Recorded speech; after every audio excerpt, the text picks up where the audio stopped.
የታመሙ ወገኖችን ጎብኝ፣ አድናቸው። ወደ መንገድ የሄዱትንና እንግዶች የሆኑትን አባቶቻችንን ወንድሞቻችንን መርተህ በሰላምና በጤና ወደ ቤታቸው መልሳቸው። የሰማዩን ነፋስ ባርክና ሁሉ በዚህች ዓመት የሚያፈራውን የሁሉ ፍሬ እንደ ቸርነት ባርክ። ዘወትር ተድላን ደስታን በምድር ላይ አድርግ። ሰላምን አጽናልን። ሁልጊዜ ለእኛ በጎ ነገር ሊያደርጉልን ጽኑዓን የሚሆኑ የነገሥታቱን ልቡና መልስ። ለቅድስት ቤተ ክርስቲያን ሁልጊዜ ለሚሰበሰቡ ለቤተ ክርስቲያን ሊቃውንት ፍቅርን ስጥ።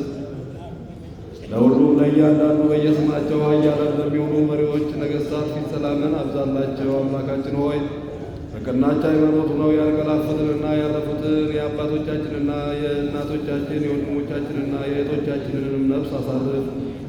አምላካችን ክርስቶስ ለኢየሩሳሌም ሰማያዊት ዋጋቸውን ይከፍላቸው ዘንድ ዕጣንና ቁርባን፣ ወይንና ሜሮን፣ ዘይትን፣ መጋረጃም፣ የንባብ መጻሕፍቶችን፣ የቤተ ክርስቲያናት የቤተ መቅደስንም ነዋያት በመስጠት የሚያገለግሉትን ሁሉ ባርክ። አምላካችን ክርስቶስ ሆይ ይቅርታን ያገኙ ዘንድ ከእኛ ጋር የተሰበሰቡትን ሁሉ ይቅር በላቸው። በሚያስፈራና በሚያስደነግጥ በመንበር ፊት ምጽዋት ያመጡትን ሁሉ ተቀበላቸው።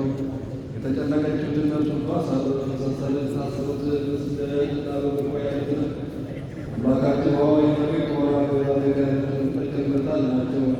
መምህራችን ኢየሱስ ክርስቶስ ሆይ ወደ አንተ በምንማልድበት ጊዜ እንድናስባቸው ያዘዙን ሁሉ በሰማያዊ መንግሥት አስባቸው።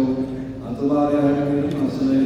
አቤቱ ሕዝብህን አድን፣ ርስትህን ባርክ፣ ጠብቃቸው። እስከ ዘላለሙ ድረስ ከፍ ከፍ አድርጋቸው።